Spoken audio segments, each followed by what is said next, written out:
Yo. Back at it again, man. I came across this person in a very organic way. Social media. And when she came down my For You page, I was just like, who is this person and how did they get on my page? But hold on. She got some jazz with her. So I reached out like, yo, you trying to come on? She was like, let's do it. So I present to you all today the art supply. But as I always do, I'm gonna let her introduce herself. Tell me who you is, cuz. How y'all doing? My name is E, also known as Empathic Hippy, but I go by the Art Supply right now. Okay, art supply. So we was talking off camera. Tell them again how you got the name, the art supply, and why that is so important to you. All right, so one day my baby daddy, he came up with a name for his mixtape. He never put it out. The Art Supply is a dope name. You should definitely do that. But fast forward years later, it popped in my head. If I'm doing what I'm doing, I think of myself as art. So why not call myself the Art Supply? So then, yeah, we turned it into something bigger. Okay, the art supply. The art supply. So being as though we're speaking about art. Now your art is unconventional, but it's not over the top pornographic. Because there's some art, nude art, that is like, is that art or is it pornography? Yours is artistic. So what gave you or made you go in the direction that you go in with your art? All right. Well, I decided to, start an Onlyfans and start loving myself more because that relationship wasn't the best. I wanted to be free and open. So I decided to take my poetry and use that to bring my pictures to life. So since I like to be nude, why not use nude and my words and make nude poetry? Okay. So that's where it started. So you use your art, your form of expression, as a freedom. Yes. As a way to be free. Yes. You said you like to be nude. Yes. And you also mentioned OnlyFans. So your OnlyFans was just displaying your art? Yes. Or, okay. My nude pictures, from my sets, because I had about 2 or 3 shooters that I would work with that wanted to do the OnlyFans. So I would shoot them. Then I would write a poem to express what the picture is about so that you can feel my emotions through the picture. Understood. So it's not just me being nude. Right. I enjoy it, but it's also freeing. Truly. And loving yourself starts with loving yourself fully. Right. The whole from the head to your toes. Right. Mm-hmm. So, okay. And I've had speaking engagements with friends of mine, and then sometimes there are young girls in there, and a lot of them speak about not being confident in their own skin and not liking the image that they see looking back at them in the mirror. Had you ever had any feelings like that coming up? Or have you always been comfortable with the image that stared back at you in the mirror? Well, when I was young, people used to joke me for being hairy. That was just one of my insecurities that I had to get over. To be honest, I've always felt confident in myself. No matter what I do, my mom is still, she told me from the start, like, if you're going to do anything, you have to be sure of yourself, being confident when you go do something. You have to stand tall. Right. That's understood. What would you tell another young lady who said had a similar upbringing and felt the same way that you feel? Would you tell her to express herself in that way, or what advice would you give? Well, I have 2 daughters myself. Okay. So the way I want them to see themselves is as I'm beautiful. I don't need a man to tell me that. Right. I don't need a woman to tell me that because I'm sure of myself. So I would tell them that you have to block out what people say because they have insecurities that they have not dealt with. Mm-hmm. So I feel like You have to do what you feel comfortable with. If you don't feel comfortable being nude, you don't have to do that. There's other ways to express yourself. You can write, you can make music, you can draw, you can paint. That's what being an art piece is, art supply. Be that which you know that you are, not what someone projects on you. I Yep. like that. Okay. All right. Again, the art supply. Yes, sir. So you feel that you are the supplier, right? Yes, sir. Okay. So now I've seen shoots of yours that you posted on social media. Are all of those in the 757? Yes. Because there were a few shots I seen. I'm like, where the hell is that at? I've never seen that part of the 7. You Yeah, know we what I'm be out saying? here scoping. You got to scope. Yeah, that's You what's got up to though. scope. That's what's up though. Speaking of your art, I read your bio, but share with the people some of your experiences and some of the things that you've done as an artistic body, as being the art supply. Well, I am a published model. I've been published 40 plus times. 40 plus times. Yes, sir. Published, hold on. Published 40 plus times. A Yes. published model. Go ahead. And my biggest publication is Milan Weekly. That was the biggest one I had. Okay, speak on that briefly. Milan Weekly. Why was that your biggest publication? Milan Weekly is big on fashion and glamour. They do boudoir. They're just it's big. It's big. It was still my biggest one because to me all of my accomplishments were big, Right. grand. But that one to me is big too. But I've been in a few music videos, done a few fashion shows for Dapper Lou. Okay. That's my guy. Okay. Dapper Lou, where is he from? I believe he's from up north, but his storefront is in Virginia Beach. So he does all the dapper suits and stuff for the ladies and men. So I've done 2 of his shows. I've been in a few movies, local movies.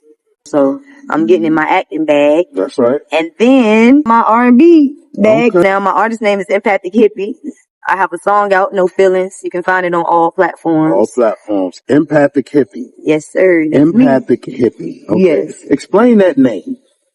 All right, so Empathic Hippy, I call myself that because I'm a very empathic person. I show empathy to everybody. I can feel everybody's energy, feelings. I know how you feel.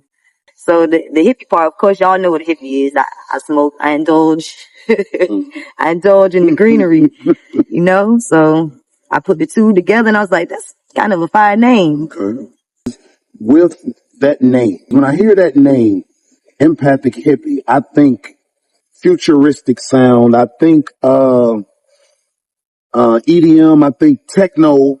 The name gives me a vibe of those different types of genres of music. I like that though. I like that you get that vibe from that. So am I correct? No. Is that your style of music? No, sir. No. Okay. But I like the fact that you get that vibe from that because I want to seem mysterious to people. I like the classical drill music. Okay.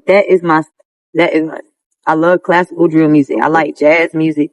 So I'm much more on that wave, like the soulful sounds. Okay. No, I like that smooth R&B. Hey, listen. Music has no end zone. Music has no dead end. Music has no boundaries. Music is a feeling. Music is relatable, even if you're not a part of that genre.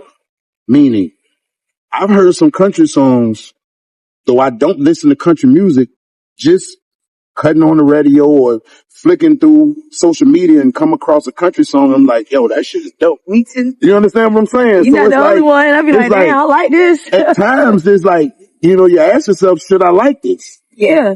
I used to rap back in the day myself. Real. Yeah, I did. And I did my thing.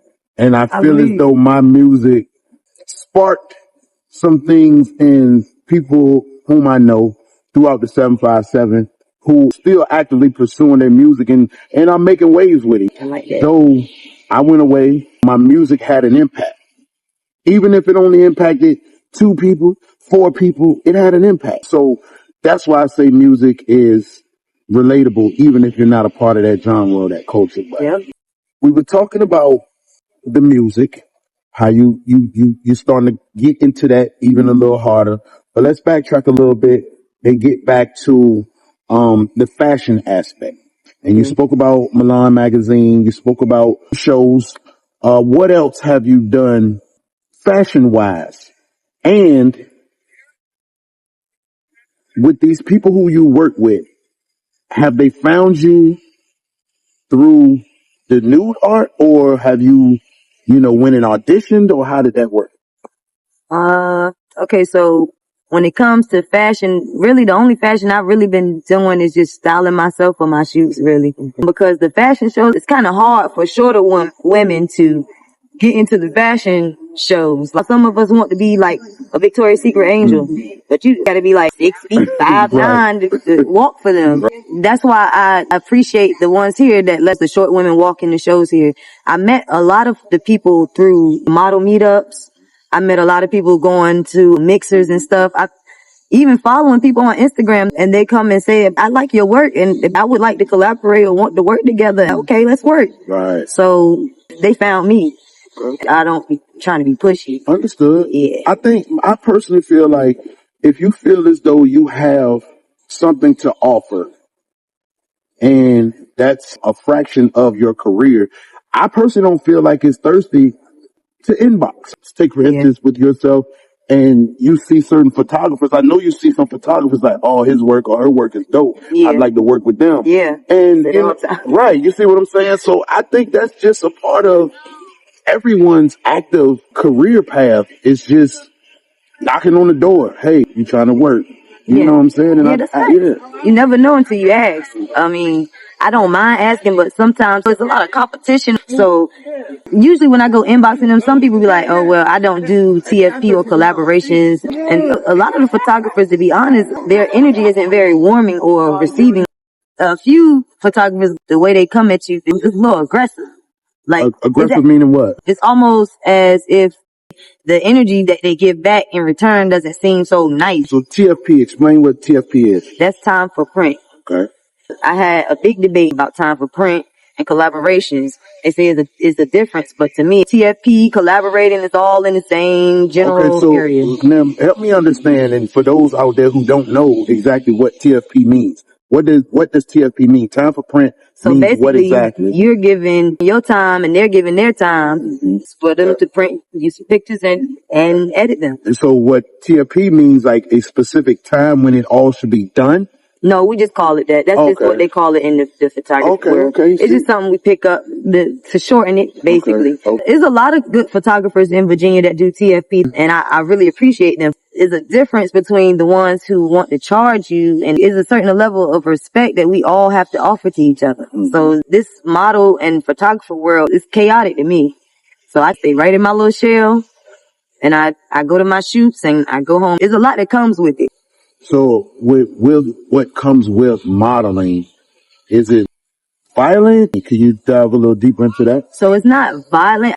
It's like one big competition. Everybody wants to compete to have competition with you. I've met a lot of good people, but I've also met weird people. Their character isn't bad. Their characteristics and the communication sucks. Yes. Like photographers could be more respectful to women when they come talk to us. The models could be less aggressive when trying to work with another model or come into another model's atmosphere. Is too much. I said empathic hippie for a reason because I pick up on the energy, and people bring a lot of envious, aggressive energy for no reason, when all I'm here to do is genuinely give you some support and be here to show you that art isn't supposed to be envied. It's supposed to be studied. And what you get from the art is what you're supposed to take and make it your own art. That's my point. Wow. With what you've done thus far, I'm sure you've had some bad experiences. Have any of those bad experiences brought you to the point where you were like, I'm not doing modeling ever again? Sometimes doing this stuff every day, my hair, put on lashes, fuck this, I do. You're putting in too much effort to get minimal respect and bare minimum results. So if I'm working with people nowadays, I've been working with people that actually want to work and their work is quality work instead of just working with everybody. So some days I do want to quit, Nobody wants to deal with chaos or envy or nasty attitudes, because being on social media, as you know, is a lot of trolls. And I've been getting trolls since I started modeling and doing the nude model, which is called boudoir. By the way, it's boudoir. But you know, people always be like naked or no nude, you're showing your ass. No, it's boudoir. We hood as a motherfucker, it's boudoir, man. You just like, yo, she up there doing naked modeling. We showing your ass. She up there just naked. It's like, I know they be saying that when they see me, but the correct term is boudoir. Boudoir. I try to be classy with showing my ass though. I try to like paint a picture, but the people that really feel me actually see the picture that I'm painting, and they actually feel my work. See, you don't know what something tastes like if you don't taste it. Now, that left the door open for a joke. Well, I'm not even going to say the joke. I'm just going to leave that right there. I thought that in my head, but I was like, oh Lord, have mercy.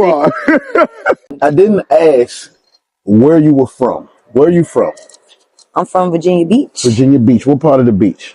Bayside. Bayside. Uh-huh. Y'all already know, man. Bayside. I'm a Bayside baby.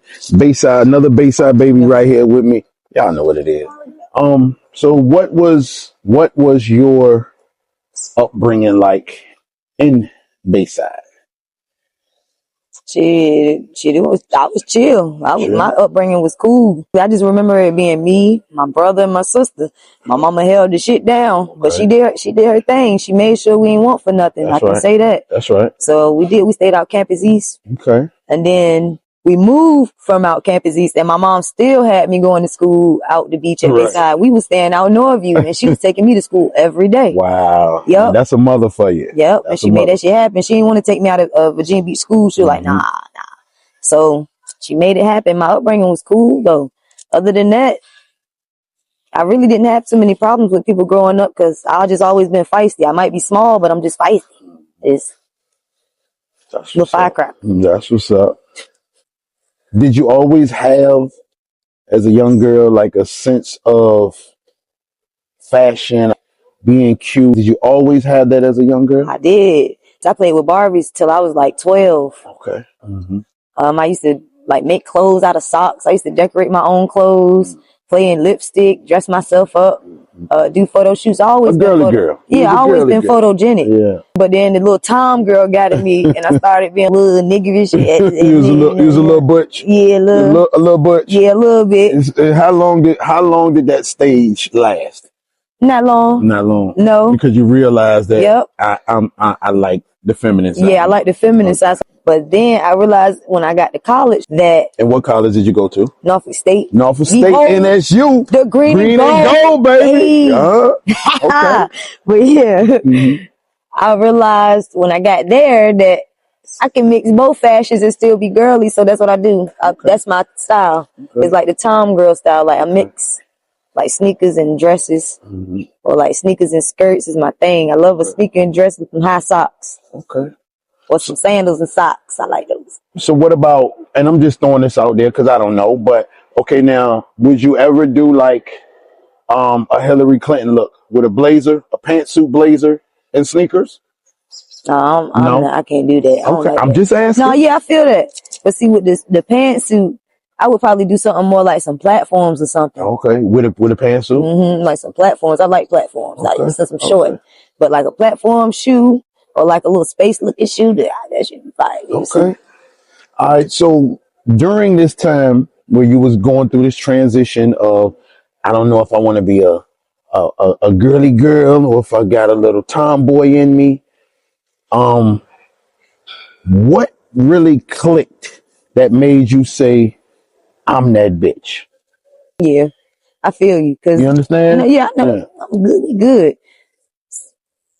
To be honest, I think I really did not start feeling myself until I was like a senior in high school. When I got my first shortcut, I was like, damn, I look like this. And then I started realizing like, damn, I can dress. I'm that bitch. I am. So it started when I was a senior in high school. I knew I was cute and I could dress, but this confidence is showing. What made you cut your hair? I used a box dye. My hair started coming out, so I had to go to the hair shop and cut my hair off. It's okay. But the cut actually, it came out in a way that you were like, oh, this is dope. Yes, my shortcut is really my signature because I had it for a minute. Then I got locks, but the locks, they're not for me. They're not for everyone, if you ask me. But you know what I'm saying? It's just not.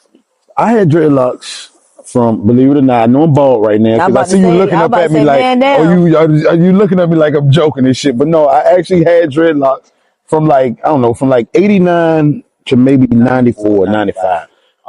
They was a good minute And though. yeah, and dreadlocks are a journey because Yes. keep in mind, I'm watching myself change from a preteen to a teen, and you know that awkward look at the same time I'm watching my hair grow.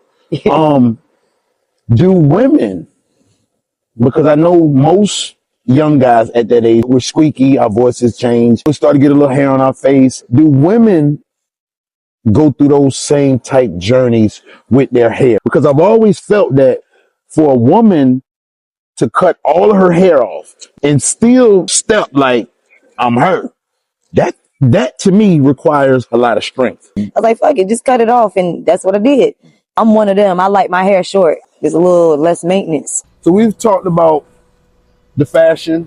We've talked about the impact that fashion has had on your life and modeling. What we didn't talk about was like, what is your next move? To be honest, I want to start something for women to come together and build together and build their art together, be creative. Now, you said for women to come together. So you're looking at it more so from a standpoint of women who model or just women in general? To be honest, women who model, women who want to model. I want to help build confidence. That's what I'm here for. That's what my work is for. That's dope. Now, of the women, if you know, who have told you that you inspire them, what are the age ranges? Do you know? I would say that some of them are in their early 20s and 30s, 40s. Wow. There's a lot of women that actually aren't afraid to say, oh, your work is beautiful. That is what makes me want to keep going. Have any of them shared their stories with you? Maybe about 2 or 3 so far. Have similar stories. Similar. Like we was talking about earlier, you never know who you impact and how what you do has an impact on someone until someone actually tells you. You see what I'm saying? I feel that. So you never know who you impact and what type of impact you have in someone's life, no matter how small what it is that you feel that you're doing. It could be big to the next person. You know what I'm saying? So that's dope. You're right. Yeah. The lady, she was like 53. She doing boudoir and nude and posing. I was like, get it, girl. Right. I like that. That's right. I like it. That's right. That's right. So it goes to show age is literally just a number. There's no limit to what you can do in life. Age should not be a wall. Oh, because you're 40 years old, you can't do this. Because you're 60 years old, you can't do this or you shouldn't do that. Says who? You're only as old as you feel. Yep. In my book. If you that. feel old, you're going to age. If you feel young and youthful, of course you're going to age, but you're going to present and you're going to carry yourself as such. So don't let age be a determining factor in what you should or shouldn't do. You are what you think. There you go. There you go. You spoke briefly about your children. Do you mind sharing how many children you have? Oh yeah, I have 4 children. 4 children? Yes, sir. Do you mind sharing their ages? Oh yeah. 8, 7, 5, and 1. Wow. Oh, you have like young children. Yes. Wow. Yes. Well, congratulations. Thank you. And you say you have 2 daughters. Yes, 2 daughters and 2 boys. Yep. Have you or will you share with your daughters your experiences in what you do now? Yes, sir. I sure will. I have wonderful children, and I really feel like it's from me not hiding stuff from them. So they come to me, and like my baby girl, she's 5, but she walks around the house in heels, and I don't mind it because I want her to be girly. because that's my job.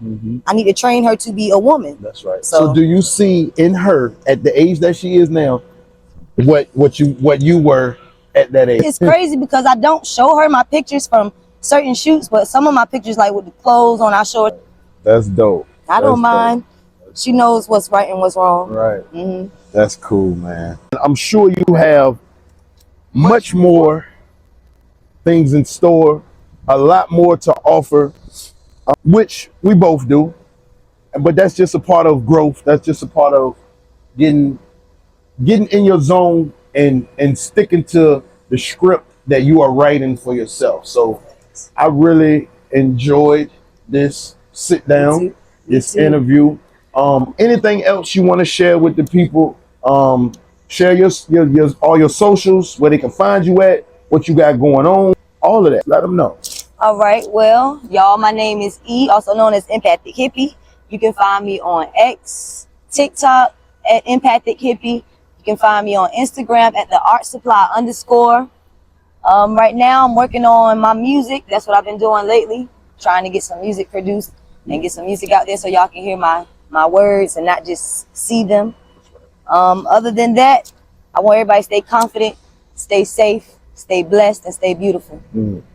Stay confident, stay safe, stay blessed, and stay beautiful. Beautiful words, man. Well, y'all know how I do. I always try to leave off with something positive, man. And we in Portsmouth right now. Portsmouth gets a bad rap sometimes, but just sitting here by the water, absorbing all of this good energy, man, I just want to say shout out to Portsmouth, man. Shout out to P-Town and all the people in P-Town, man, because P-Town is a beautiful city. It can get hectic. It can get a little rough, man, but it's a beautiful city. And I think for all of us in the cities that we live in, man, we don't take the time to really look at our city for what it's worth, man. We always look at the downside. Yeah. But I had a good time out here. I enjoyed it out here. The people have been real peaceful coming through. And I definitely enjoyed my time with, tell them again? Big E, not Big the little E, one. not the little one. There we go. Come on, man. I enjoyed my time. Thank you for having me, though. Thank you. More to come. Tap in, man. I'm Kirk Swade. Every social site, man. I'm Kirk Swade everywhere. Check me out. Like, share, comment, repost, do all of that stuff, man. We got a lot more coming for y'all. So with that said, love your people, man. Take care of yourself. Health is wealth. And we out. Peace.